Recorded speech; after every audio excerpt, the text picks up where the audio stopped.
Welcome, sir. Please welcome Honorable, with a huge round of applause, Professor G.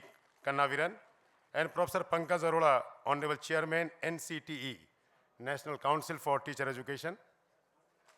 Please welcome Professor Pankaj Arora, Honorable Chairman, NCTE.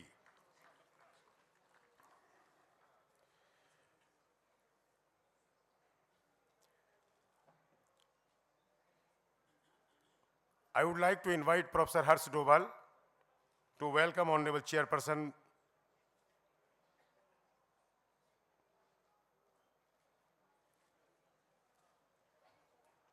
with planter and shawl and memento. Hearty welcome, sir. Huge round. Please welcome Honorable Chairperson, Professor Meitri, Director, IIM, Nagpur. ये जो shawl है, जो अंग वस्त्र में sir Uttarakhand की कला है, और जो आप ऐपण देखेंगे, ऐपण डॉक्टर साहब ऐपण भी दीजिए. ये ऐपण सर हमारा उत्तराखंड का विशेष हमारी कला है, सदियों से चले आ रही है. बहुत बहुत अभिनंदन, बहुत बहुत स्वागत. और यहीं हमारी सेल्फ हेल्प ग्रुप के विमेंस की टीम के द्वारा तैयार किया जाता है. विश्वविद्यालय के कुल सचिव श्रीमान दुर्गेश डिमरी जी आमंत्रित हैं कि श्रीमान professor Pankaj Arora, chairman NCTE, को पौधा भेंट कर अंग वस्त्रम एवं ऐपण डिजाइन से उनका विश्वविद्यालय परिवार की ओर से, विद्या भारती परिवार की ओर से, यूकोस्ट परिवार की ओर से हार्दिक अभिनंदन. राज्य की ओर से जोरदार तालियों के साथ अभिनंदन करेंगे प्रोफेसर पंकज अरोड़ा साहब, ऑनरेबल चेयरमैन एनसीटीई. यह विषय एक्रेडिटेशन से जुड़ा हुआ है. एक्रेडिटेशन में एनसीटीई का भी बड़ी भूमिका है और नैक तो कर ही रहा है. हमारे बीच में नैक के डायरेक्टर साहब हैं. अभी आपने देखा कि 900 एसेसर्स, पीयर एसेसर्स को आपने रिमूव कर दिया, and 1000 new peer assessors are on board. So he is known for his integrity, honesty, reliability. So quality will be ensured when the reliability and integrity is there. Thank you. Now I would like to invite our Honorable Vice Chancellor Madam, Professor Surekha Dangwal ji, to offer Uttarakhand Appan, this planter and Angavastram. This is unique. Uttarakhand is known for its art and culture. हमारी संस्कृति की विरासत और विलासिता. रजनीश जी, आप जाओ ना. Madam आ गई. तो मैडम जो ऐपण दिखाओ ना.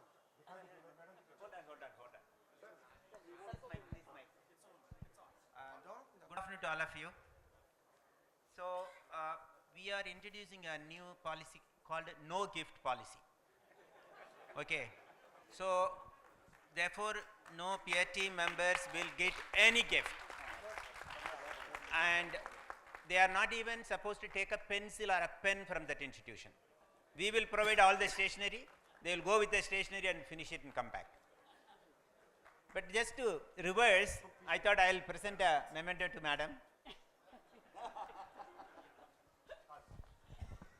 This tree I call as Vikshit Bharat tree.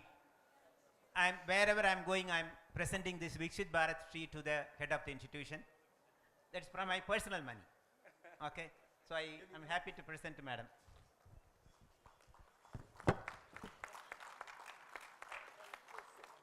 जोरदार तालियों के साथ अभिनंदन करें. जोरदार, बल्कि इसके लिए तो स्टैंडिंग ओवेशन की ज़रूरत है हम सबको. मुझे लगता है एक्रेडिटेशन के लिए ये रिलायबिलिटी, ये डेडिकेशन, ये कमिटमेंट, स्टैंडिंग ओवेशन होना चाहिए ऑनरेबल डायरेक्टर नैक का, जो उन्होंने जो जेस्चर दिखाया. Thank you sir, thank you very much. And we will try to confirm whatever expectations you have from all of us and all the fraternity of academia. Thank you, sir. And this institution, Doon University particularly, is marching towards that direction under the noble guidance and visionary leadership of our Honorable Vice Chancellor Madam. So we are lucky to have Professor G. Kannabiran sir. Dr. G. Kannabiran is a senior professor of management at the National Institute of Technology, Tiruchirappalli, with over 25 years of experience. He has served as head of the department for several years and Dean of Research and Consultancy at the institute level. He also served as the director in charge of Institute for a brief period from June to November 2016. He is a recipient of Commonwealth Professional Fellowship, Edinburgh, Napier University, UK 2015, 2 Fulbright Fellowships, Education Administrator Program 2011, Fulbright Visiting Lecturer at Oklahoma State University 2015, and British Council Study Fellowship, Huddersfield University, UK 1997. He served as the national expert for an international research study supported by Asian Productivity Organization on measuring productivity in higher education. As the founder director of Center for Entrepreneurship Development and Incubation Section 8 company promoted by NITT, he obtained a major grant of 15.5 million rupees from Ministry of Information Technology, Government of India, for creating an incubation facility and to support entrepreneurship, innovation, business venture through seed funding. He has led the institute to win High Impact Entrepreneurship Campus Award 2015, jointly conferred by Government of India. He led the efforts to secure corporate funding of 1.2 crore rupees from Sonata Software Limited for the supporting innovation and entrepreneurship development efforts. His teaching and research areas include business analysis and IT consulting, ICT for development, business analytics, IS offshoring, knowledge management, and software project management. He has served as visiting faculty to many leading institutions, including Indian Institute of Management at Kozhikode, Ranchi, and Tiruchirappalli. He has spearheaded launch of 2 new industry-oriented specializations on IT consulting and business analytics. He has published, presented more than 50 research papers through international journals and conferences.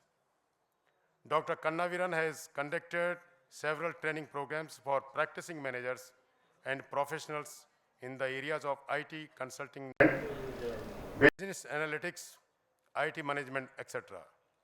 He has offered consulting services to leading public sector organizations in the areas of knowledge management, BPR, and training need analysis, etc.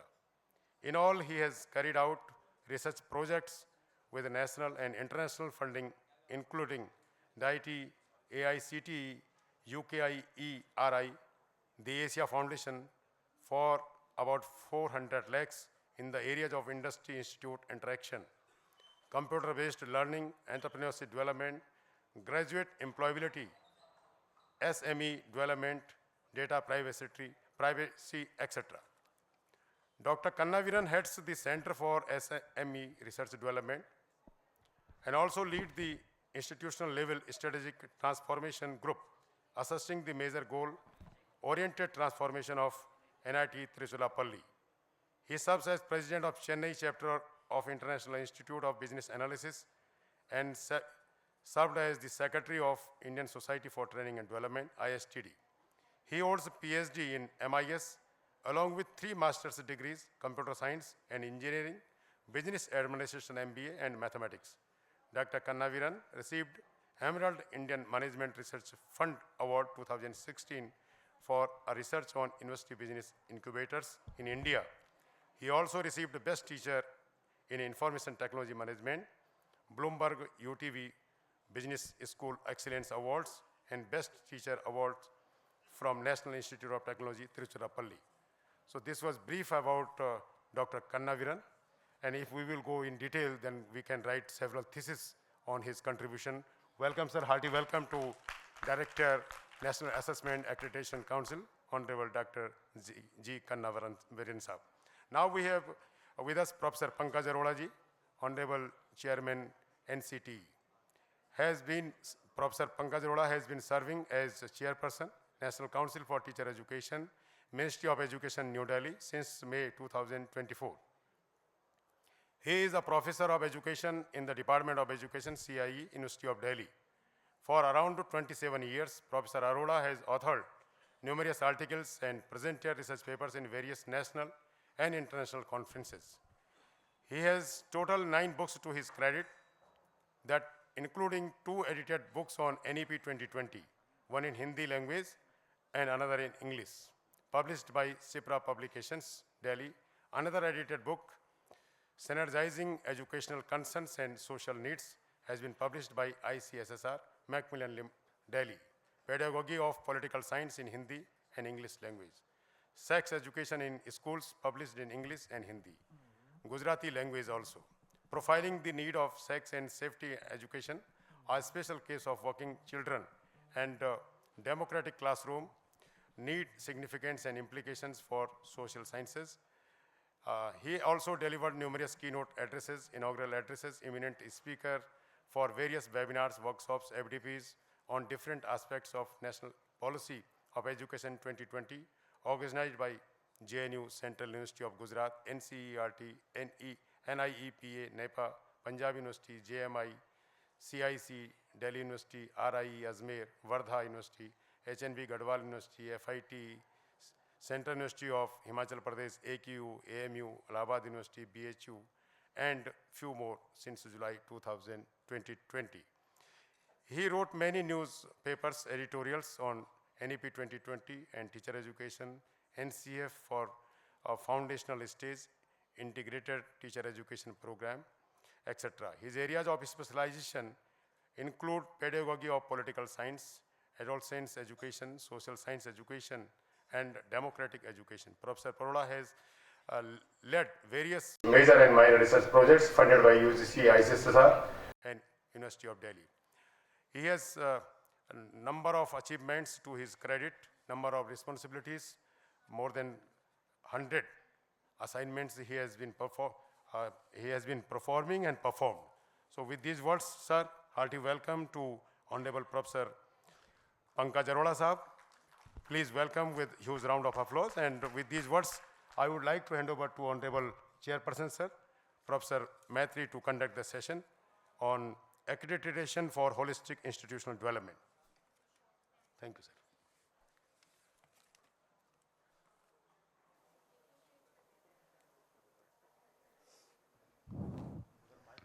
Very good afternoon. Professor Ganesh Kannabiran, Director NAAC, Professor Pankaj Arora, Chairperson National Council for Teacher Education, all the distinguished academic leaders, faculty colleagues, ladies and gentlemen. First of all, this topic, accreditation for holistic institutional development. And in the context of Viksit Bharat and NEP 2020, this topic is extremely important. NEP 2020, as earlier Chairperson UGC rightly mentioned, IDP, Institute Development Plan for 5-year, 10-year, 15-year plan. So there are 9 enablers have been mentioned. And the accreditation is all about, in one line, if I want to define accreditation in simple language, best faculty members should join the institution, best student would like to join the institution, and best industry would like to hire the students. So all the 3 important stakeholders, they would like to associate the institute that we can call it as a world-class institution, best institution. So accreditation is a hallmark of excellence. And as all of you know, for holistic development of a student, you have to consider many parameters apart from domain knowledge. And that kind of learning temple, learning ecosystem in education institutions, particularly higher education institutions, they should be made available. So that point of view, in India we have 2 prominent bodies, 3 bodies you can say. One is NBA, NAAC, and NCTE. So these are the 2 important. And when we are connecting it with the Viksit Bharat, our Honorable Prime Minister announced Viksit Bharat last year. So Viksit Bharat means India at 2047, we should touch 30 to 35 trillion US dollar economy. It means per capita income has to move from current around 3,000 US dollar to 15,000 US dollar. And if you see the history of India, I'll briefly touch upon, because history, set the direction. If you see 1947 to 2007, we took 60 years to add up 1 trillion economy. But 2007 to 14, only 7 years good enough to add 2nd trillion. And 2020, India achieved 3 trillion. And now 2018, when Government of India announced 5 trillion by 27-28, there were many surprises. Many people were thinking it was impossible. However, if you see the 2024, India right there as 4 plus trillion. And IMF has predicted India is going to hit 5 trillion by 27-28. But India is going to achieve that, making IMF estimation wrong 1 year ahead of schedule. So 26-27 onwards, India is going to add every year or two 1 trillion economy. So this journey will continue for about 20 to 25 years. So if we see the history, Japan was the youngest nation in 1965. After 15 years, Japan became super economy 80 to 95, and then Singapore. Then 20, China was the youngest nation. China was the leader till date, and now the leadership has come to India, because the demographic dividend 2005-6 started. It will continue up to 2055-56. So it is such a long period India is going to rule the world as a global leader. And 2041 is going to be the peak of demographic dividend. So therefore, coming 20-25 years, we are going to add 1 or 2 trillion, and this is how we are going to add up around 35 to 40 trillion to become Viksit Bharat.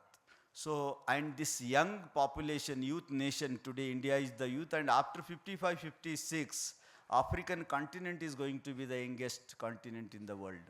And India may move into the aging nation after 2025. So today, these 20-25 years are the golden days, and that is why 21st century belongs to India. And therefore, as Nelson Mandela rightly said, education can change the world. And to become a Vishwaguru, the accreditation plays a very, very important role to position Indian higher education institutions at global level. So that point of view, these accreditation part, the excellence, and in higher education institution we have IQAC centers are there. In many institutions where quality assurance centers are there, so they are taking care. And our NAAC, NBA, as well as NCTE, they have their own criteria to achieve the standard of excellence and move to the one level to next level to the next orbit. And today we have with us two great experts in the area of accreditation. And first of all, I request Professor Kannabiran to deliberate on this accreditation for holistic institution development. And after Professor Kannabiran, I'll request Professor Pankaj Arora to give their views on accreditation for institution development. So I request Professor Ganesh. You want to come this side, sir? That podium you can use. Here.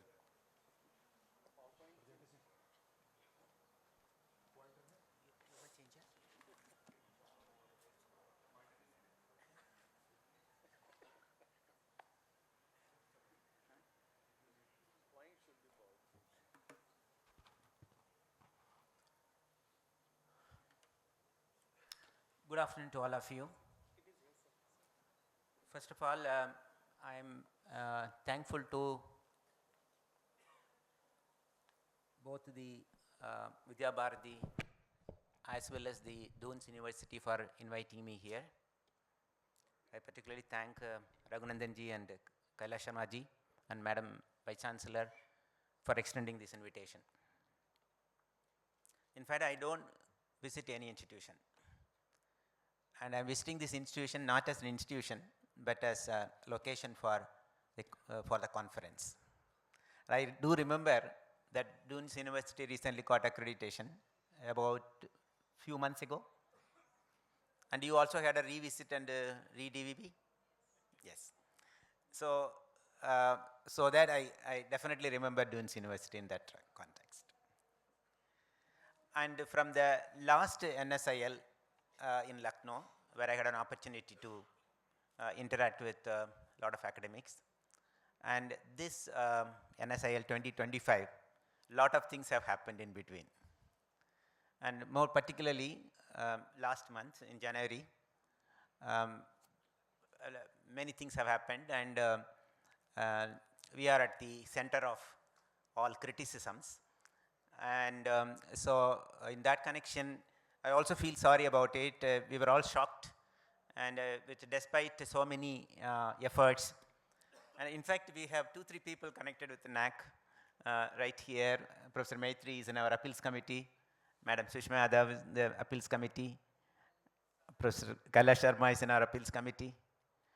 And I'm sure some of you are already assessors as part of NAAC. So we are taking certain steps now.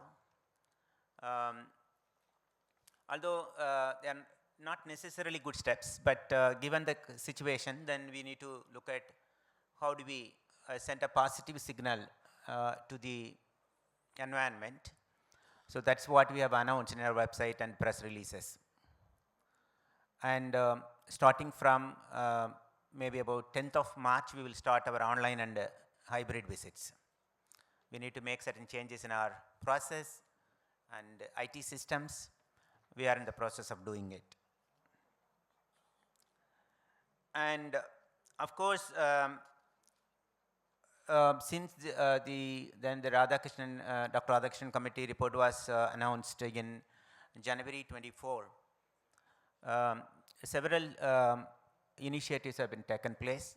The first one, we prepared the basic accreditation manual, and it was by and large ready, and we made a presentation to the government. And it was suggested that we will launch both binary accreditation or the basic accreditation and the maturity based graded levels together. Therefore, we are currently working. There are a lot of people in the audience connected with that in the preparation. Madam Vice Chancellor is also invited for that. It is now planned that by May, we will implement the basic accreditation and then launch the maturity based graded levels. As we move towards that, and we have a lot of learnings, and the biggest learning is the CBI case. So India is a very complex country,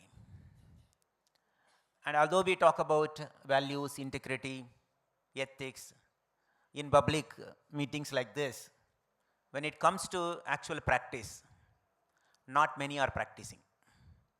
And it's so sad that academics who are supposed to be grooming the youth for the next decades get involved in these kind of things. Someone asked me, what is the biggest challenge for you today? My biggest challenge is to find 4 honest academics to visit a college. I need only 4 honest academics to visit a college, which we are not getting. That's the situation. Therefore, leaving that apart, I will only little talk about what we have been doing in terms of the reforms. Maybe about 10 slides I'll just explain and probably take some 10 questions. But you promise that you don't ask me difficult questions. Okay.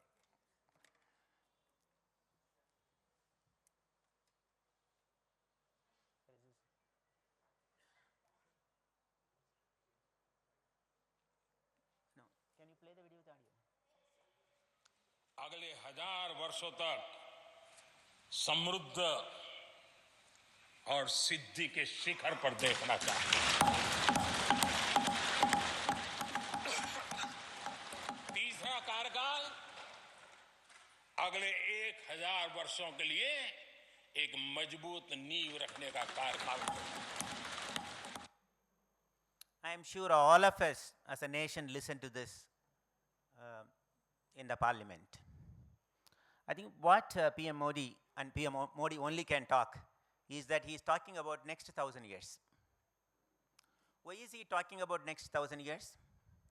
Because 1,000 years before independence, or 1,000 years before now, about 2,000 years, all of us know, all of us must have read that what India was.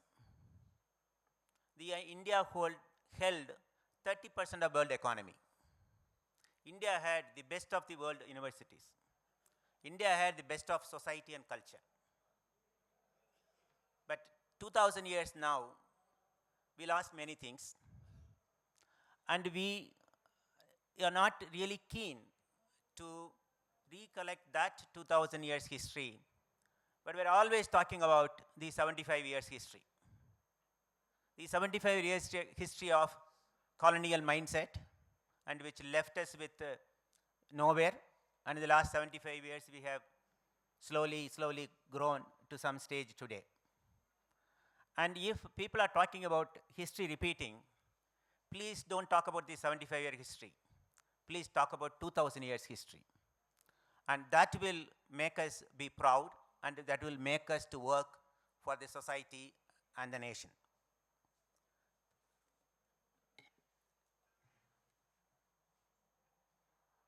So I've just read the NEP policy document many times. By the way, when I was introduced, probably they took my NIT Trichy biodata from NIT Trichy website and read it through. In between, I was the director of Triplite in Andhra Pradesh, where we had implemented NEP 2020 in the year NEP 2020 itself. What we did was, we started working entire year 2021 and implemented the NEP recommendations, about top 5 recommendations for the 2020 batch. With that, we were one of the first institutions to implement NEP 2020. And from then onwards, we were repeatedly reading NEP document. The beauty of the NEP 20 document is, every time that you read, you get a new idea. Every time you read, or every context in which you read, you don't read NEP 2020 as a novel, right? You read the NEP 2020 document when you want to do something with reference to higher education. So every time when you read, you get newer ideas. And if you search the higher education portion of NEP 20 document, there are 14 places in which accreditation word is used. If we summarize all of them, the accreditation talks about basic norms, public disclosure, good governance, and very, very importantly, outcome. And Professor Meitri talked about economy in general and how India is growing. Look at the way India is growing today, with average GDP growth of 6.4%, and I'm sure that you have recently read that we have overtaken Japan and we are moving to the 4th position. Look at the 3 economies ahead of us. The growth rate of those countries very less compared to it is, I think 1%, 2% with US and Germany, and China growing at about 4%. And if you are looking at Viksit Bharat, this Viksit Bharat is only a beginning for the glorious past. And for you also to achieve Viksit Bharat by 2047. And you just look at dichotomy. And if you see today top QS and Times ranking, and there are only very few institutions there. And if being the 4th largest country or 5th largest country, and if you take top 100 institutions, universities in the world, 20% of our universities should be on the top. Are we? No, there are only very few. And given the thrust for improving the GER, given the thrust for quality, if we are able to really improve our higher education system, then we can think about really achieving Viksit Bharat. And therefore, we need to look at accreditation in a very, very broader and important sense. The first one talks about autonomy of HEIs. Our beloved chairman, UGC, talked about, moving out of regulation to enabling institutions. That comes out of autonomy. The autonomy of colleges, autonomy of university functioning, that's what it talks about. And accreditation is a primary mechanism of regulation. The policy, if you carefully read, says, today we have regulation first, then accreditation. It talks about reversing it. Your regulation will be based on accreditation. Determining focus. We are talking about teaching-focused institutions, research-focused institutions, autonomous colleges, autonomous degree-granting colleges, and then skill and community colleges. And incentivized to expand capacity. These are all some of the features of NEP 2020, which drives the need for accreditation.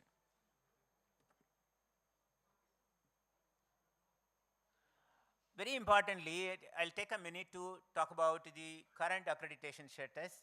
We can look at 44% of universities accredited, out of which only 36% of them have valid grade, which means this difference of 36 to 44 have not come back for the next cycle. Okay?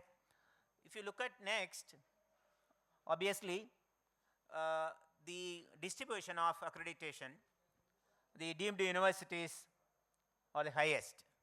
Obvious, very obvious, deemed universities are the highest. And look at colleges, only 24% of 45,000 colleges are accredited, out of which only 15% have valid grade and score, meaning that the difference between these 6846 and 10,965, they have not come for the second cycle. And then, if you look at the distribution in terms of government, aided, and private, the aided colleges are better off with 35%. And these are all pointers. You need to really ponder on these pointers, why this is happening. Look at little regional comparison. Universities south is with 50% valid grades, and colleges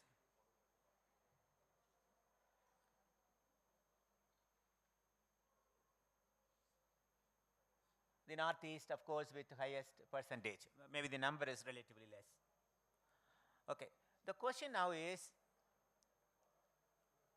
why is this happening?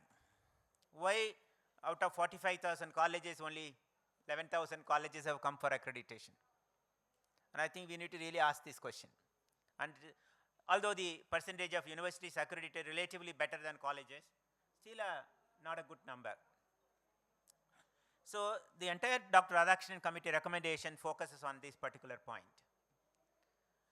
And if you ask me today, what are those challenges?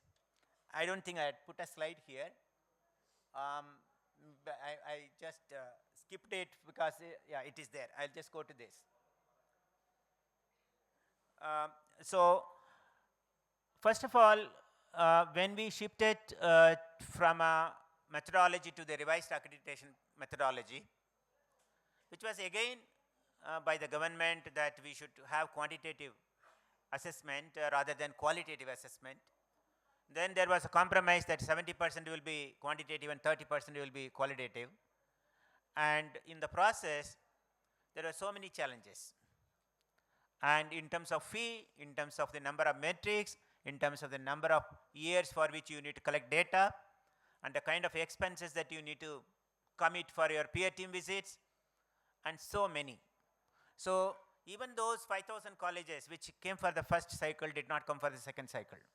Therefore, it is very important for us to look at how we can make the change. So first of all, the major challenge for us to how to bring these 35,000 colleges into accreditation. That's where implement a light but tight accreditation model to get a threshold level of quality at the national level. First of all, on daily basis and quarterly basis and monthly basis or annual basis, every institutional administrator should look at quality. The word quality should be used, and you need to look at whether we are doing something to improve the quality of our teaching learning process or your research or your other resources. That itself is not there in 35,000 colleges. That's the reason why that they are not coming for accreditation. That's how one can infer. And we need to create a quality assurance culture. That is possible, not possible with our current methodology of some 100 metrics and 5-year data, and it takes months together for you to go through the process. This is not going to happen. Therefore, the basic accreditation is aimed at bringing as many as institutions into the accreditation fold, and then provide a guided path to the institution to move up to the levels, eventually to the global levels. So obviously this slide I just put, most of you must have read the Dr. Radhakrishnan Committee recommendation, and the important ones are obviously the shift in measurement. In current methodology, close to 49–50% of the metrics are focusing on the inputs. Contrary to that, the new methodology is going to talk about the process and outcomes, and obviously it will on impact. There are 10 attributes of quality. We have introduced something called extended attribute called uniqueness or situatedness. There are institutions today are able to perform at some normal levels, but however they are good in certain areas. There is unique achievements, contributions of colleges and universities, which will be separately captured under this uniqueness attribute. And those institutions which are located in rural, remote areas, tribal areas, and those, their day-to-day existence itself is a problem. And they face so many challenges. And it's not possible to compare a college in Bangalore city with a college which is there in a remote location northeast. There is no way we can compare these two institutions. Therefore, we need to make certain provisions to see that those universities are all mainstreamed. And consider variability, diversity, heterogeneity. I mean, each are different. And bring all institutions under accreditation. And very important point UG Chairman sir was talking about is trusting the institution. Generally, when we look at the data that you submit, we always look at the data with a doubt. Okay? And we have defined a term internally called fudgeability. The fudgeability level of data is what we look at in every data that you submit. Moving from that, we would want to look at, okay, we trust you. Okay, you provide the right information, data, but by chance you don't do it, and there will be strong penalty. And in fact, there is a proposal in the General Council that we will take an affidavit from the institutions that the data submitted is true and correct, and if it is found to be wrong, criminal proceedings will be taken up against the institutions. That's what has been decided in the General Council. And build a robust outreach mechanism and handhold first cycle institutions. Very importantly, we are going to look at mentoring and handholding institutions. I'll talk about it a little later. So moving on, I'm just skipping a few slides. So we are looking at the new framework in this angle.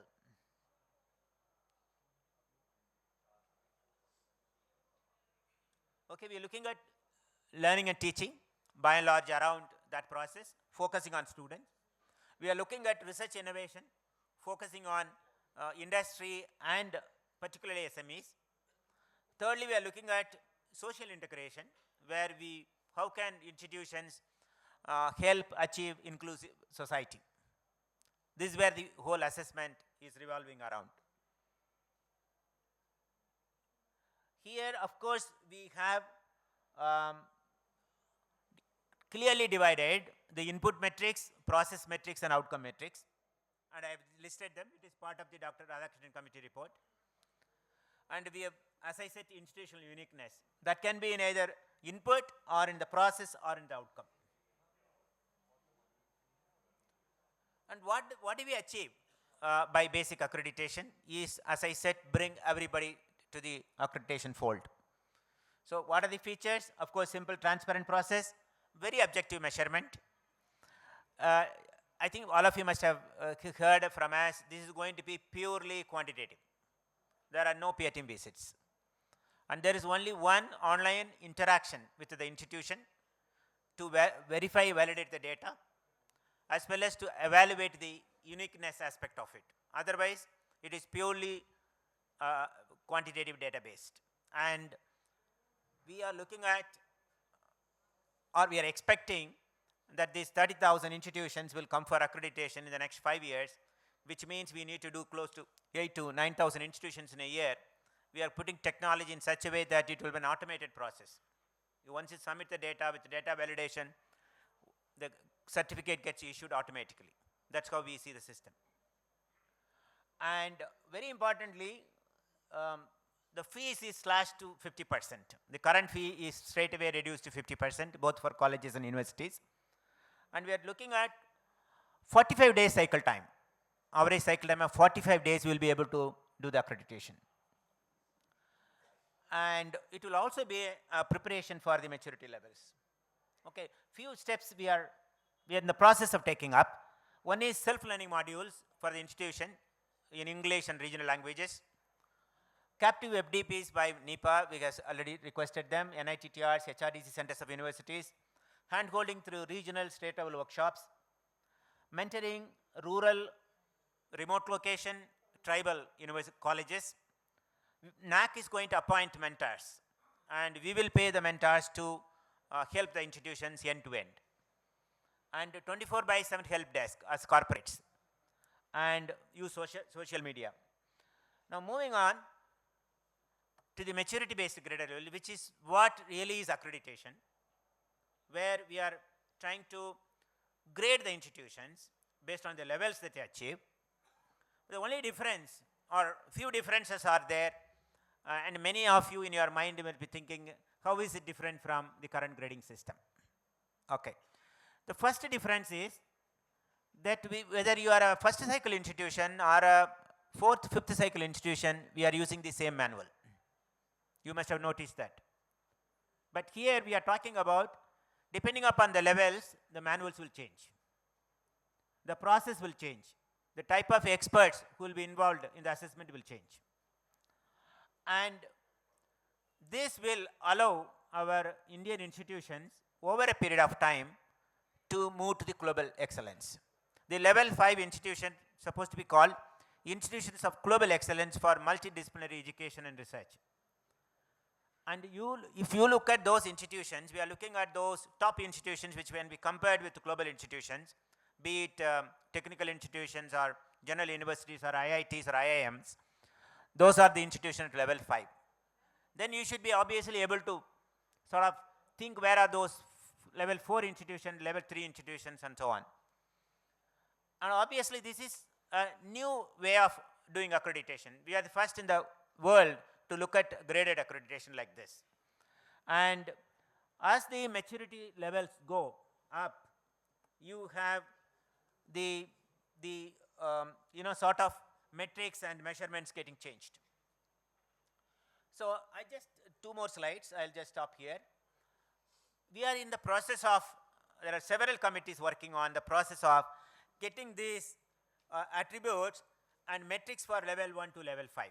We are looking at 10 attributes and 5 levels, 50 sets of metrics for different levels of institutions. And we recently had a 2-day workshop in Bangalore. About 75 leading academics from all over the country participated. We got the first draft. And we are going to do further discussions, and we will do regional consultations and then finalize this framework. And of course, very important that the number of metrics and the level of analysis will vary according to the levels. You will see that as you go up, the quantitative evaluation will reduce and qualitative evaluation will increase. There may be certain metrics which are there in level 1, 2, and they may not be in level 3, 4, 5. Equally, there will be metrics for level 3, 4, 5, they may not appear in level 1 and 2. So the combinations of metrics, number of metrics will change. And we also want to set global benchmarks. We will be involving industry people. We will have international experts as part of the peer teams when they are visiting campuses.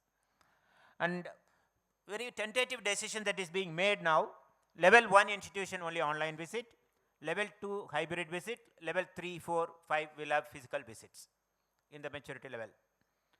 And obviously the next question is, as an institution, which level I will apply for? That's a fundamental question. Given the chance, everybody will apply to level 5. So in order to avoid that, to guide the institution, there will be a pre-qualification. In the pre-qualification, we will advise you in which level you are probably going to qualify. And eligibility to apply MPGL is going to be done with that basis. This is what I was trying to explain. As you go up in the levels, the qualitative measurement will go up and the quantitative measurement will reduce. If you look at level 3, for example, the number of metrics under qualitative and quantitative will be almost same. And if you go higher, qualitative, more qualitative measures, if you come down, lesser qualitative measures. Thank you. I have a slide, but I'll come back. Hopefully, Chairman will give me a minute later to talk. So may I request now Professor Pankaj Arora?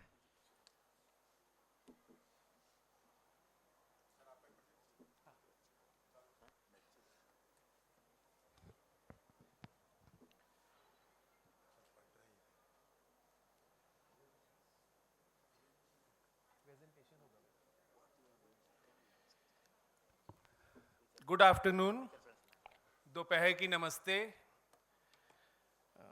मुझे मालूम है कि lunch के बाद का session चुनौतीपूर्ण होता है, बहुत डिफ़िकल्ट होता है, और specially very technical session on accreditation, that too by director NAAC, is seeking lot of attention because we all need clarity and understanding about the whole concept of accreditation as an important tool for holistic development of educational institutions.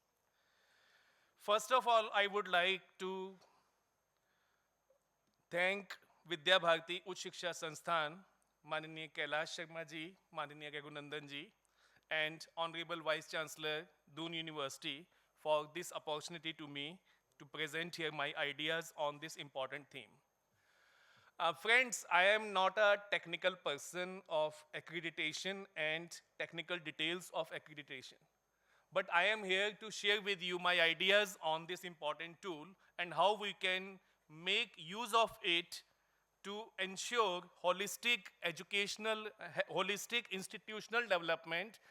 We take accreditation in the positive spirit and take it as a process, see it as a process to improve ourselves. I am a student of education. Nowadays, I am looking after NCTE, National Council for Teacher Education. Education में we look at सर्वांगीण विकास of the individual learner. तो मैंने सोचा ये topic अगर होता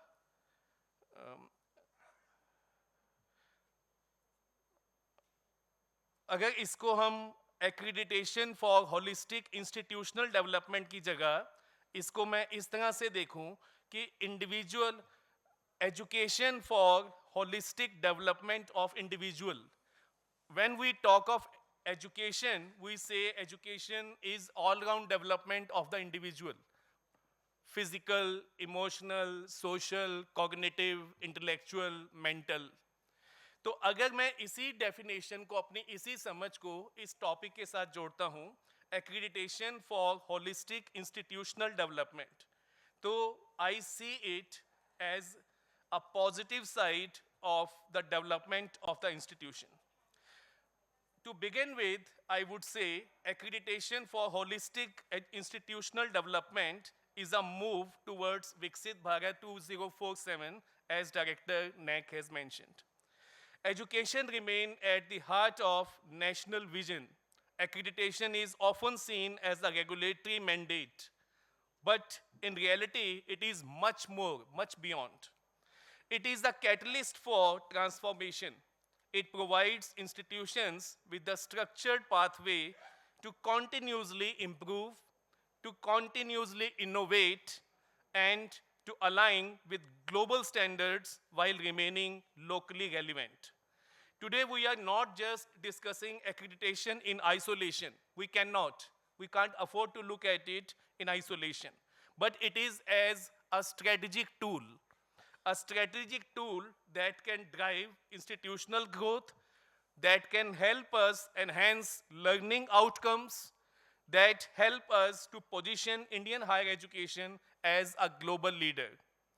Let us collectively explore how we can move beyond compliance and embrace accreditation as a means to build institutions that the future-ready, inclusive, and committed excellence can drive. I see accreditation as a beginning, not as an end. My institution got A+. That is not the end of the story. This is the beginning of the story. The day I decided to apply for accreditation, I start preparing for it. It means I am looking into my curriculum. It means I am looking into my examination system. It means I am looking into my infrastructure. It means I am looking into my faculty requirement and their quality for that purpose. अगर मैं इन सब को देखना start करता हूँ, तो accreditation तो एक प्रोसेस के बाद पहुँचेगा, लेकिन इस प्रोसेस में, इस जर्नी में जो डेवलपमेंट होगा, मेरे इंस्टीट्यूशन का इंट्रोस्पेक्शन होगा, इंस्टीट्यूशन की कमियों को दूर करने का जो मुझे मौका मिलता है as a student of social sciences, I think that is very very important. Accreditation a catalyst for institutional growth. अगर मैं कहूँ holistic development of institution is required, then accreditation is a hallmark of quality, which is providing us opportunity to enhance institutional credibility and global recognition. From compliance to strategic growth, as I mentioned earlier. This is a tool to provide empowerment for lifelong learning and innovation. In nutshell, I would like to say, accreditation must be viewed as an enabler of transformation. ये एक नया दृष्टिकोण हो सकता है हम में से, because this is a summit of national education leaders. हम सब इसमें सोचते हैं, बिलीव करते हैं, लेकिन जो लास्ट के 2-3-4 महीने की तैयारी है, उसमें जो जूझते हैं और उससे जो कई दफ़ा डिसअपॉइंट होते हैं, फ्रस्ट्रेट होते हैं, my point is, it should not be a term and examination. It should be seen as a formative assessment. It is not a summative assessment. It should be ongoing process that I should be looking into my own domains of the institution and trying to work upon for improvement. Holistic institutional development extend beyond infrastructure. बहुत सारे institutions को मैंने भी सुना, आपने भी सुना होगा, हम इंफ्रास्ट्रक्चर की रिक्वायरमेंट के इशू को इतना हावी बना लेते हैं, लगता है शायद accreditation is all around infrastructure, whereas I feel this is much beyond, and faculty strength is something which is at the core of it. It encompasses curriculum relevance, how relevant my curriculum is. Research impact, what is the impact of research from my institution? Industry collaboration, community engagement, and overall well-being of my students and educators. So, with these words, I would like to say accreditation for holistic institutional development. By leveraging accreditation as a tool for continuous growth and excellence, institutions can ensure that they are not just meeting benchmarks, but shaping the future of education. They are doing their bit into the development of institution. If I see NEP 2020, accreditation and NEP 2020, a transformational shift, as Director NAAC has just mentioned. तो मैं देखता हूँ कि NEP 2020 has brought a transformative shift in Indian higher education, promoting a learner-centric, flexible, multidisciplinary approach, which is very, very important from NEP perspective. Choice of innovation is an important choice before all of us, whether we want to exercise it or we take it as a burden. Accreditation framework must evolve to align with the changes as proposed by NEP 2020. At NCTE now, because policy has proposed to shift all standalone teacher education institutions into multidisciplinary institutions. And NCTE has come out with new regulations, Regulations 2025, where we are proposing all teacher education institutions which are running as standalone institutions should transform into multidisciplinary institutions by the year 2028. So this is an opportunity to have more disciplines. This is not a requirement. Multidisciplinarity is an approach for research as well as for teaching. And teaching, education, preparation of school teachers cannot happen in isolation. Only education cannot prepare people of education. We need to have holistic as well as interdisciplinary approach in our discussions, in our work style, in our research. A key focus is outcome-based education, which is again proposed by NEP 2020, where institutions are assessed on how well they are prepared for students and academic and professional success of the institutions. The policy has emphasized multidisciplinarity, and NCT has come with an integrated teacher education program. In this new program of teacher education, which require more dynamic accreditation process, because multidisciplinarity is the key of all-round development, not only for individuals, but also for society. In today's digital age, technology-enabled education is crucial, and accreditation must account for artificial intelligence, digital platforms, and online learning. In the morning, somebody was asking a question to the chairperson UGC about digital university, which is need of the time. And we need to gear up to meet the expectations of the society and to rise GER from 28% to 50%. There are challenges, we all know, we all are a galaxy of educational institutional leaders sitting in this auditorium since morning, and we are here to deliberate upon the solutions, discuss problems, but our focus should be up to the solutions. Indian knowledge system and traditional wisdom is another key term which need to be looked at while we are looking at accreditation and holistic development of educational institutions.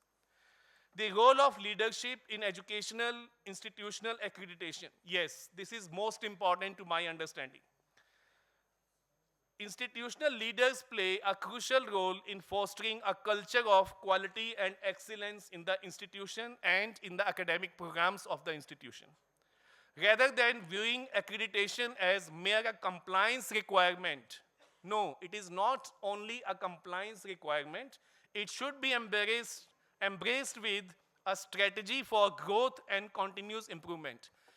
Problem सामने है, आपको solution ढूंढना है, आपकी approach problem को problem समझने की है तो बहुत बड़ी बन जाएगी और उसे आप एक अपॉर्चुनिटी के तौर पे देखेंगे, इंट्रोस्पेक्शन की अपॉर्चुनिटी के तौर पे देखेंगे, एक स्ट्रेटेजिक डेवलपमेंट के टूल के तौर पे देखेंगे, तो I think we can make optimum use of this opportunity. And we leaders of education in this house must invest faculty development, ensuring that educators are equipped with latest skills and innovative teaching methods. Time has gone when chalk and talk was the most popular pedagogy for school teaching. Now engaging student is a challenge. Engaging textbooks preparation is a challenge. Engaging pedagogies is a challenge. And formative assessment, including AI challenge, is again a challenge. Additionally, students should be actively involved in accreditation process, making them key stakeholders in shaping their learning environment. अगर learner हमारे centre में है, policy के centre में है, education के centre में है, since Kothari commissions recommendations, then learner should also be helping and participating. We should find scope for their participation in enriching the learning environment of the institution. Strong governance and transparency are essential, but data-driven decision-making enhancing institutional credibility for a long-term success. If we look at the aspect of Indian knowledge system, Accreditation in India, not merely a replicate of Western model. I look it at as something which is rooted in country's rich intellectual tradition, creating a system that is inclusive, value-driven, and adaptable. The ancient Gurukul system emphasized holistic learning environment for all the learners, combined with theory and practicum, ethics and mentorship, a philosophy that modern accreditation can incorporate by evaluating how institutions balance knowledge and hands-on practical experience. Skill-based education in the light of NEP 2020. Out-based education, which should be holistic universities like Takshila, Nalanda, and Vikramshila had rigorous admission standards, structured curricula, and global recognition, making them early examples of quality assurance and institutional excellence. We can look at those Indian histories, those Indian institutional models, which are now part of Indian knowledge system as well. The NAAC school of logic emphasized systematic inquiry, critical analysis, and rigorous evaluation. Principles that should be embedded in accreditation process to promote analytical thinking, innovation, and high research standards rather than just procedural compliance. Similarly, Indian philosophy has always stressed dharma, righteousness, and responsibility in education that highlight the importance of ethical teaching, research integrity, and institutions' social impact and governance. Also, Indian traditions such as yoga and Ayurveda emphasize mental well-being, lifelong learning, and sustainability, which are important and crucial aspects for students as well as for the faculty. Accreditation can evaluate how institutions integrate well-being initiatives, emotional intelligence, and holistic development into educational models. Furthermore, Indian knowledge system have always promoted multidisciplinarity and interdisciplinarity as integral part of learning. Subjects like sciences, mathematics, arts, and philosophy. Accreditation should assess whether institutions are breaking disciplinary silos and they are encouraging the interconnections approach to education in line with NEP 2020. If we look at the TQM model, Total Quality Management in Accreditation, Total Quality Management is a continuous improvement approach that ensures accreditation is not just a one-time compliance exercise, but a long-term commitment to excellence. Institutions should view quality assurance as an ongoing process of self-assessment, feedback, and enhancement rather than a periodic requirement. By integrating a plan to do act PDCA cycle, institutions can ensure sustained improvement in teaching, learning, research, and governance. A key aspect of TQM is its stakeholder-centric approach, where faculty, students, industry partners, and society can play an essential role in shaping education's quality. Accreditation should actively incorporate students' feedback to drive meaningful institutional reforms. 5 minutes more. Thank you. Strong leadership commitment in vital embedding TQM principle into institutional framework, that is the need of the time, and we need to collectively look at that. At NCTE, I have given my organization a ATM mantra, where A stands for accountability, T stands for transparency, and M stands for monitoring. I ensure that all these tools are used to uphold the highest standards in teacher education across the country. Accountability ensures the institutions take ownership to their quality enhancement process. ATM model is also a model that can help us improving a natural part of institutional functioning, ultimately leading to a more robust and future-ready teacher education system. If we look at accreditation framework for teacher education, as I mentioned, in regulations 2025, we have proposed that all teacher education institutions need to transform into multidisciplinary institutions by the year 2028. At the same time, we are proposing all teacher education institutions need to undergo accreditation within 3 years of recognition. And this is important to bridge the gap between the academia and industry's expectations. In all context, industry's education sector, educational institutions in context of NCTE programs. Ground realities and challenges to accreditation implementation. If we look at that, we find that there are academic ranking of world universities going on. There are Shanghai ranking, there are privatized Nobel laurels and research impact. These few are the institutional ranking mechanism which are working now. My university, University of Delhi, to focus on the building quality of teachers for future ready India, has created a post of Dean ranking, who is focusing on the ranking mechanism, ranking parameters of different accreditation bodies. Draft regulation NCTE, I am cutting it short. Draft regulations 2025, bringing them in the public domain, is an idea from none else but Honorable Education Minister, Government of India.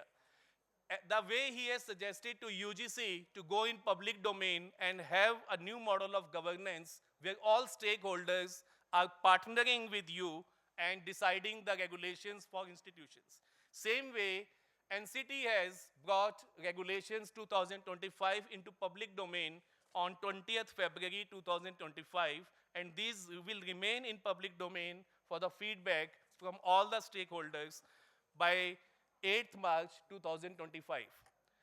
At the conclusion of this discussion, I would say accreditation should be seen not just as a regulatory requirement, but as a transformational force that drives continuous institutional growth. Beyond compliance, accreditation serves as a guiding force. It ensures global competitiveness while maintaining national relevance. Looking ahead to Viksit Bharat 2047, accreditation will play a crucial role because the path for Viksit Bharat is going through education sector necessarily. Thank you very much for giving me this opportunity and listening to me patiently. Thank you.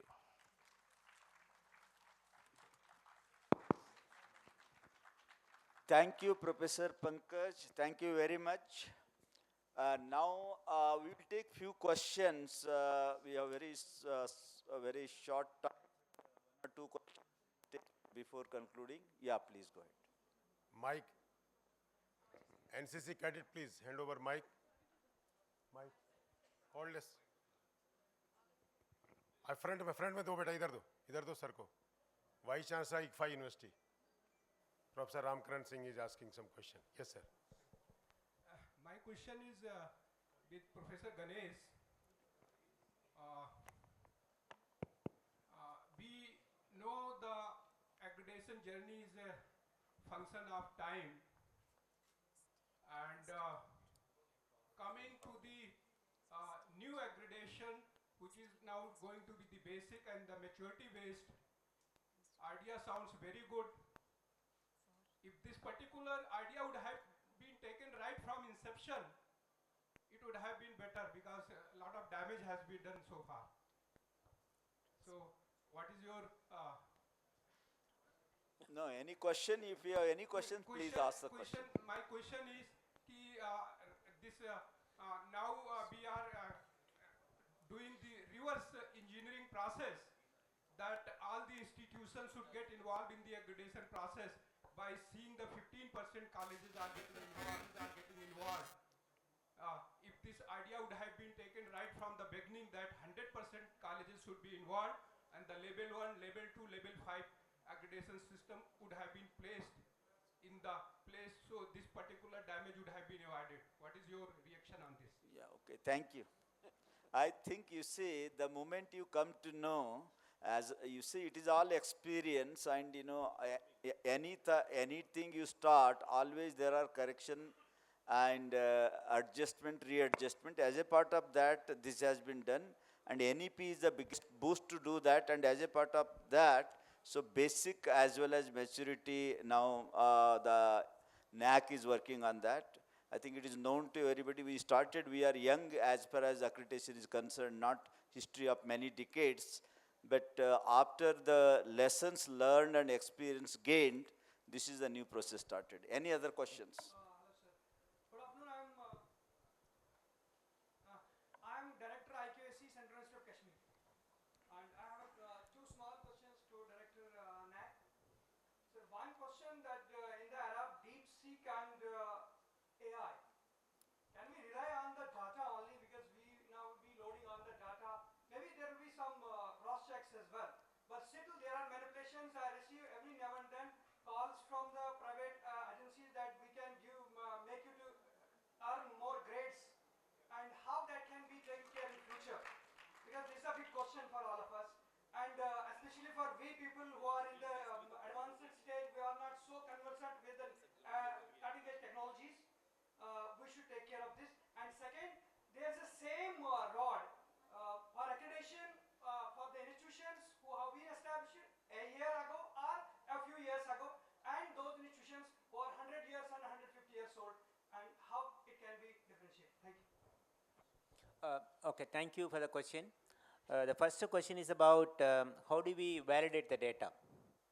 So I'll just answer this for basic accreditation first, then for the maturity based graded levels. For the basic accreditation, along with the data that you submit, you are also supposed to produce relevant documents for each of the data that you submit, and that documents will be verified for the data. Okay, so in a way, basic accreditation will be easy in the sense not too many documents. That's what I said, light by diet. So there will be few documents for each matrix, and based on that only it will be analyzed, and you know, final decision will be made on the data. One more explanation regarding this. I have been the P team member as well, and I have seen institutions preparing documents very well. It is very difficult for we people to physically verify what is the original document and what has been manipulated. Very difficult, because people hire the agencies and then prepare all this, and we have to take care of this. How can we do it? Okay. So the other method through which we are going to validate data is through putting technology, where we are going to use what is called crowdsourcing or the validation. Basically, we will use a lot of data around that institution and on typically on faculty placements, research, and so on, and we will collect data from the stakeholders and then validate it. And trust score will be created for each metric that we are going to use, and the trust score will be multiplied with the score that you are going to get. For example, the score that you get for placement in a 1 to 10 scale is 9, and there will be a parallel trust score for that placement score, and your trust score is 0.8, then it will be multiplied by 0.9 and 0.8, and the resulting value will be your score. So we are going to heavily rely on technologies to validate the data. Okay, last two questions. Last question, madam. Good afternoon, sir. My question is again from Director NAAC. Myself, Professor Sumita Srivastava, Principal in Government Postgraduate College, Kashipur, Uttarakhand. We are in the 4th cycle of accreditation, and we have submitted all the fee, and then we received the notice. My question is that if we go for the revised accreditation, means so first we will go on the binary, means the basic, and then we will apply for the MGL or directly for the maturity based graded level. Okay, it's a good question again. I'll take a minute to explain. First of all, there are no two accreditations. Okay, there is an accreditation followed by the institution opting for levels. Okay, if you are an institution not accredited at all, then you go for basic accreditation, and then you decide whether you're going to opt for levels or not. you may decide to live with basic accreditation. Now, an institution which is already accredited, you are in the 4th cycle, and the most recent decision that you have taken in executive committee is that any institution which was accredited under the revised accreditation framework, which is about 2018 to now, all those institutions, if they have a CGPA above 2.75, will be eligible for maturity-based graded levels. Meaning, there may be an institution which is having validity today, or there are institutions where the validity expired after June 30th, 2024, and we have extended the validity. Those institutions which went for the previous cycle and the validity expired about a year ago or whatever, and those institutions are also allowed to go to maturity-based graded levels. So just to conclude, there are no 2 accreditations, there is only one accreditation called basic accreditation.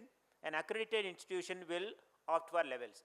The 3 categories of institution which I explained are deemed to have achieved the basic accreditation.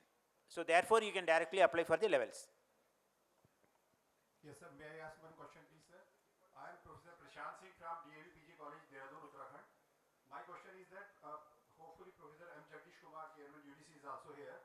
For case promotions of faculty of universities and colleges, different scenario is required for publishing research papers in some type of national or international journal. Whereas in NAAC accreditation, entirely different approach for publication of research paper is being followed and practiced and executed. Therefore, there is no synergy between NAAC accreditation with respect to publication of research papers as well as publication of research paper for case promotion of teachers. So there should be some synergy so that a teacher who is publishing research papers for his own promotion or for the progression of his own institution or university should also be at par with the NAAC requirements of the institution, which is not presently, sir. Nor it was earlier, neither it is presently. Okay, I think Honorable Chairman Sir Manning explained this particular point. Yes. So whatever UGC decides in terms of the publications, now that if UGC car list is not there, NAAC will also not have UGC car list publications. NAAC currently in the basic accreditation, we are planning to have only Scopus and Web of Science publications. Now that the UGC car list is not there, it will only be Scopus and Web of Science. Sir, I mean. Jha sahab. Professor Jha, Patna University. Sir, thank you, sir. With the Last permission of question. the chair, actually, I was thinking to raise this question to the Honorable Chairperson of the UGC also, or even this question is very much pertinent to the Honorable Director of NAAC as well as the Chairperson of the NCTE also, sir. This is my personal experience. Basically, I am Professor N.K. Jha, Registrar, Patliputra University. I have enjoyed every higher position in the Patna University. But on the basis of the experience, I would like to suggest one thing, that there should be the strict provision of the academic audit in each and every higher educational institution, which should be monitored and reviewed on the regular basis. I have minutely observed all these questions which have been raised by most of the serious academicians in the first technical session as well as in this session also. If you go through with the provision of the academic audit in each and every academic and educational institution, I think that most of the problems are going to be solved. And if we are basically committed to transform the higher education system in the new scenario in order to make the mission of our country, Viksit Bharat 2047 successful, I think that this will be a very effective tool in the hands of the NAAC as well as UGC. Thank you, sir. Thank you, Jha sahab. Now Chairman sir will summarize Yeah, this thank session you and very much for the other interesting discussion question. Yeah, interesting discussion will questions. continue during the tea session, sir. Honorable Chairman sir. Yeah. So just to summarize, we will talk, sir, later on. Sir एक छोटा सा question है, मेरा question दोनों लोगों से है, professor Pankaj Arora और प्रोफेसर गणेशन से। बीएड में ऐसा होता है सर, ज़्यादातर जगह मैं देखता हूँ नॉन अटेंडिंग क्लासेस के लिए लोग आते हैं, और मेरे पास भी बहुत सारे आते हैं। हम कहते हैं 75% अटेंडेंस कंपलसरी है, तो कहते हैं ऐसा इंस्टीट्यूशन बता दीजिए जहाँ बिना क्लास करे हमें बीएड की डिग्री मिल जाए। पहले तो 1-2 बार मैंने उनको बता दिया, फिर बाद में मुझे अपराध बोध हुआ कि मैं ये क्या कर रहा हूँ। मैं टीचर्स को जो टीचर बनेगा और वो बिना बीएड की क्लासेस अटेंड करे टीचर बन गया, उसका क्या होगा। और ऐसे सैकड़ों इंस्टीट्यूशंस चल रहे हैं, तो professor Pankaj Arora chairman NCTE इस बारे में क्या कर रहे हैं। और दूसरा सवाल मेरा प्रोफेसर गणेशन से है रिसर्च के बारे में मैं पिछली एक मीटिंग में हमारे यूजीसी चेयरमैन साहब ने कहा कि 1.25 मिलियन थीसिस हमने शोध गंगा पर अपलोड कर दी हैं।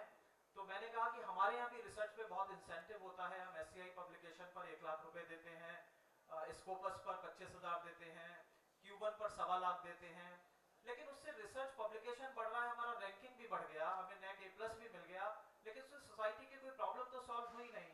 तो आप ऐसी रिसर्च पर क्यों मार्क्स देते हैं? आप ऐसी रिसर्च पे मार्क्स दीजिए जो प्रोडक्ट बेस हो, जो इनोवेशन बेस हो, उसको अगर आप रखेंगे तो मुझे लगता है कि ज्यादा अच्छा रहेगा। मेरा नाम अनूप कुमार गुप्ता है और मैं GLA विश्वविद्यालय मथुरा में वाइस चांसलर हूँ। Thank you very much. Thank you, Arora. Thank you Gupta ji. Question बहुत पर्टिनेंट है, हम सब टीचर एजुकेशन के लोग इससे स्ट्रगल कर रहे हैं for around 15 years now. NCTE ने ऐसे इंस्टीट्यूशंस को रेगुलेट करने के लिए पार परफॉर्मेंस अप्रेजल, आपके इंस्टीट्यूट ने भी भरा होगा, उसे हमने बड़ी सख्ती से लागू किया है। और इस पब्लिक फोरम से मैं रिपीट करना चाहता हूँ अपने आप को कि अप्रॉक्सीमेटली 2,900 इंस्टीट्यूशंस ने पार अप्रेजल नहीं भरा है। उन्हीं में वो डमी इंस्टीट्यूशंस हैं, फेक इंस्टीट्यूशंस हैं, नॉन अटेंडिंग इंस्टीट्यूशंस हैं। और NCTE की एक हाई पावर कमेटी उस पर निर्णय लेने के लिए as per regulation act of 1993 कार्रवाई करने का बिल्कुल मन बना चुकी है और बहुत जल्दी कार्रवाई करेंगे। Thank you. Thank you very much. I thank all the participants for patiently hearing and interesting questions, and I also thank both the experts giving the input about accreditation for holistic institute development. Professor Kannabiran talked about Radhakrishnan committee recommendations. One is the basic and how basic plus maturity model, how level 1 to level 5. Level 1 and 2 and again level 1 to 3 and level 4, 5, how we are moving from quantitative to qualitative and what combination is there. Very beautifully he has explained how the modernization has taking place. Similarly, already in IT reform has been made in NAAC, and when it comes to NEP 2020, probably I think Prime Minister's message that is very clear that NEP 2020, if you think of hundreds of years ahead, then probably it will bring the glorious days of India once again. And he also mentioned that this accreditation, basic accreditation, and also how one can go for basic and also maturity model, very detailed he has explained. And when it comes to Professor Pankaj, he talked about the holistic side of the accreditation, how it is going to help, and accreditation is a continuous improvement of quality, and as a student of quality and benchmarking, and he explained about TQM and all the details, and this accreditation also act as a catalyst for institution growth and building the brand of higher education institution. Integration in as a part of NEP, the teacher education is integrated with the undergraduate education, and that needs a different. He has stressed on that, and also he focused on how IKS and Gurukul system, the accreditation system perspective also he mentioned. So with this, I think somebody also asked about the teacher training as a part of accreditation. I think already Honorable UGC Chairman, I think already introduced Mother Mohan teachers, 15 lakh teachers already. This started for creating awareness in all the various 9 areas. And also we know that keeping sustainable development goals in mind, net zero in mind, our accreditation already, I think it is going to take care of sustainability, green buildings, and apart from this, all of you know that AI has come and deep, whatever the China product has come. So many changes are happening and technological disruptions are happening, and our universities are going to be high tech and high touch. So keeping high tech and high touch in mind, I am sure the accreditation process also keep on incorporating all the new changes coming in, and this basically a march towards the journey of world-class universities. World-class universities means basically the talent, the resources, and the governance. And the outcome of that is a best graduating student, best research output, applied or impactful research. It is not as usual research. And the third important one, particularly for professional higher education institution, technology transfers. So these are the things expected, and they are the outcome of the best accreditation. And I am sure that level 1 to when we move to level 5, and all the three, the quality graduates, demanded by the university, research output which is going to be impactful for the society, business, policy, and government, and also we may produce the technology instead of consuming, and university will be the factory for producing the technology. With this, I thank both the speakers for their input, and all of you, thank you very much for patient hearing. Thank you. Thank you, sir. Thank you, sir. Sir, please. Thank you very much, Honorable Bhimraya Meitri sir, for chairing this very, very interactive session. Honorable G. Kannabiran sir for his valuable inputs, and Professor Pankaj Arora sir for his inputs.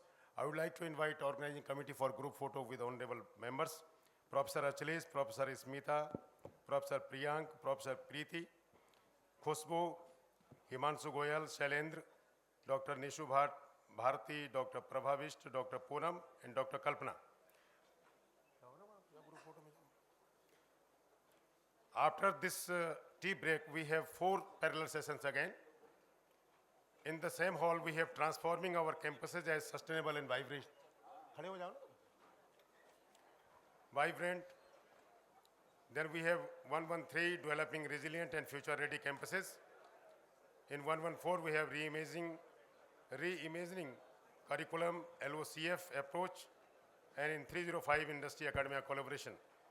So 30 minutes tea break, and after tea break, shortly we will be again joining the session.